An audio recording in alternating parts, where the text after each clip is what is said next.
So I got into the teaching profession just because I want to help the youth. So I'm right in the front lines, and we're from the same hood, right? Same Bayshore, yeah. Represent. And we know that there's a lot of beautiful people there, really. Yeah, absolutely. And then unfortunately, and no names need to be mentioned, but we had quite a few people that went to the dark side, and the seriously went to the dark side, and we don't.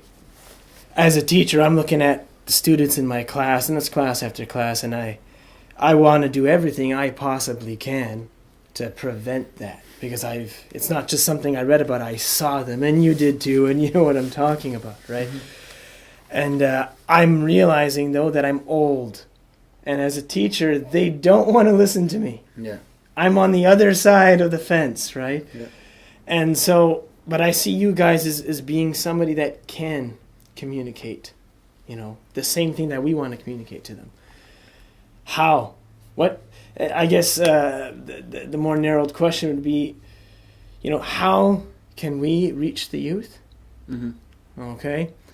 And if you were to give a message to the youth, so it's a twofold question. If you were to give a message to the youth, what would it be? The best way to reach the youth, man, is not by telling them what to do, but rather to talk to them like a brother, like we're their older brothers, really. We talk to them with love, and it's just, no one wants to hear don't do this. They want to have a relationship with you. They want to feel like they can connect with you on like a personal level. They let them share their secrets and stories with you. That's how you really get them to change and become better people and stuff. So I feel like that's what our music is doing, and yeah, man, like I was born and raised in Bayshore, and I know exactly what you mean. Like there was a lot of people that went the wrong way and stuff, and I don't know if it's wrong for us to even say, but I want to say it, like Shylock, who actually was, to be honest with you, like no one really knows this, but Shylock was the first artist who I recorded at his house. He's the first person that I hit up in Ottawa, and because he was a super talented artist, and he was the first person that I went to his house and I recorded my first song in his basement. So he was a big reason to why I started even rapping too, because he was a really good artist and stuff. So to see him, rest in peace, Shylock. I know he did convert. I know he did convert it to Islam. He converted to Islam when he was in prison. So alhamdulillah, it's a great thing. That itself has a big impact on me. Had a big impact on me, especially because I was really close with him and stuff. But that's a really big wake up call. I feel like it's a big wake up call to the people that are from Ottawa and stuff.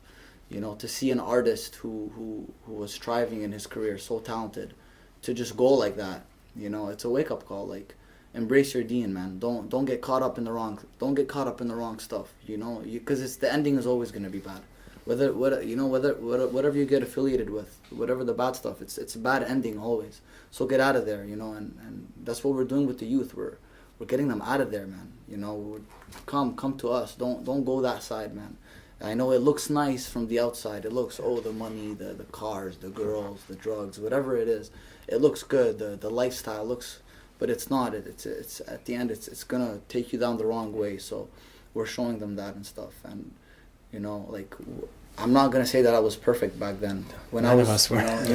Yeah. When I was a young guy, I wanted to do this kind of stuff. You know what I mean? And so did Jay, and so did a lot of us.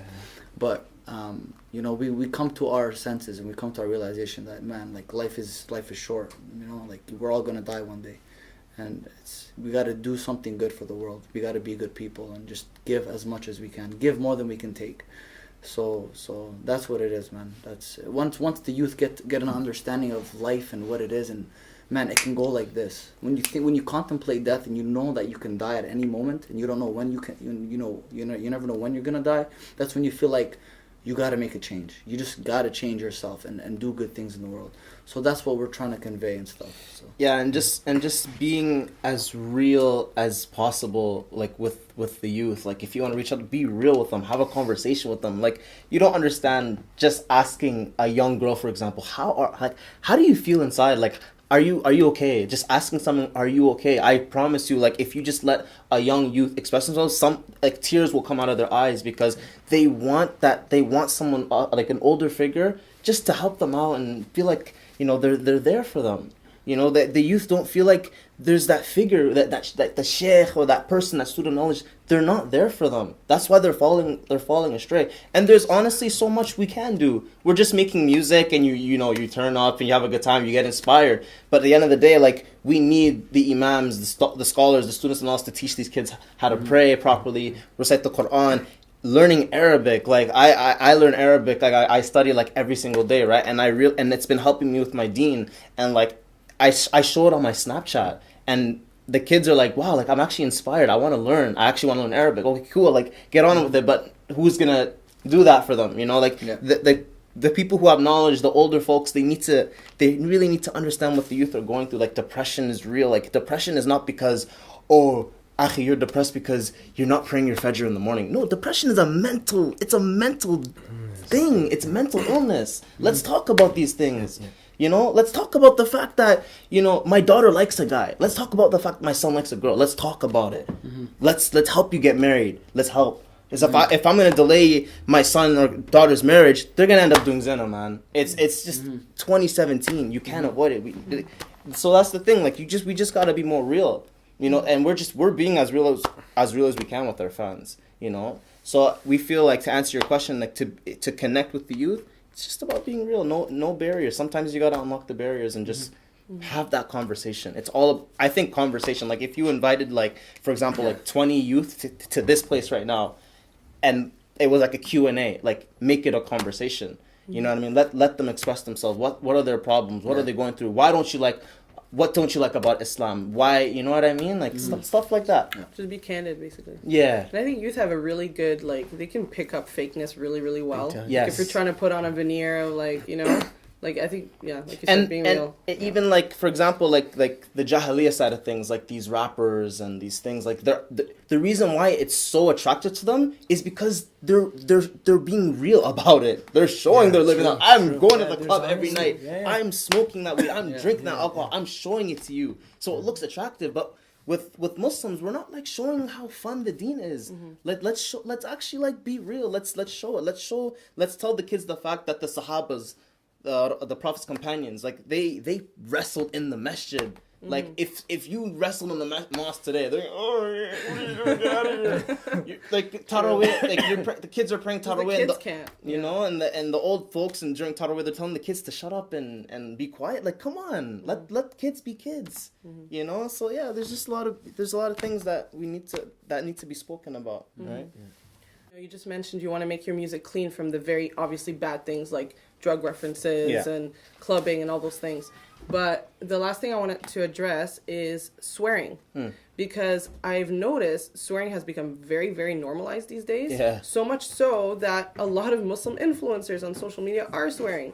Like, I don't want to name names, but yeah, there's a lot. And I'm just wondering, like, first of all, I'm really happy that you guys are not swearing because we've got little kids. Thank you. And we want them to be able to listen to your music, so that's great. But also, you know, what is it about you guys? At what point were you like, you know what? Swearing, never, ever, ever. Like, from the beginning. Yeah, it's from the beginning to not swear, you know. And why is it important to you guys? Why is it important to, like, not, you know, just take me through that. Like, I think we know, but just for the audience, like, why is swearing something that you refuse to do? It's just not a good thing. Like, we teach our fans adab, you know. Like, it's not a good thing to have that tongue of always cursing, you know what I mean? Like, I let one sometimes, but not on camera, you know what I mean? It's normal. But I know that I can refrain myself. And if they see that we don't do it, then they'll be like, you know what? I shouldn't do it, because at the end of the day, it's not a nice thing. It's really not classy, you know what I mean? Yeah, and at the end of the day, like, you know, Islam is character. If you ask someone what's Islam, it's just akhlaq, character. So, you know, we try our best to just try to inspire our fans, you know, just, you know, to behave properly and stuff like that. And it's honestly, it's not attractive. You just gotta you give them that vibe. Like, if someone were to swear, like, it creates some sort of negative, like, feel to the heart. You know what I mean? So we just try to keep it positive. And, you know, when fans come up to us, or, like, even people who don't even know who we are, they just always tell us, like, there's just, I like this vibe I'm getting from you guys. They never curse, and no one ever curses in front of us, by the way. Like Jay was saying, like, alhamdulillah, we're able to let out this really positive vibe that when our friends are around us, or even friends and people, they're like, yo man, you guys are such a positive influence. I feel this positive power, you know, when I'm around you guys. And yeah, they're super respectful, like no one curses around us, so you know, alhamdulillah. Alhamdulillah.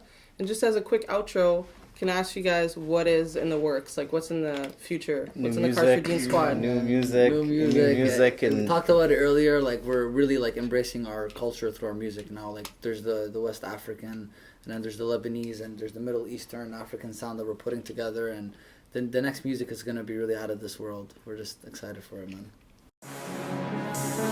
You're asking us too many questions, like, you know what's sound like a Deen Squad, you know, I see you on the internet, I see your videos, but like, I don't even know, man, like, you on your team? Deen Squad. All eyes on me, yeah, I'm on my Deen, yeah, I'm on my Deen.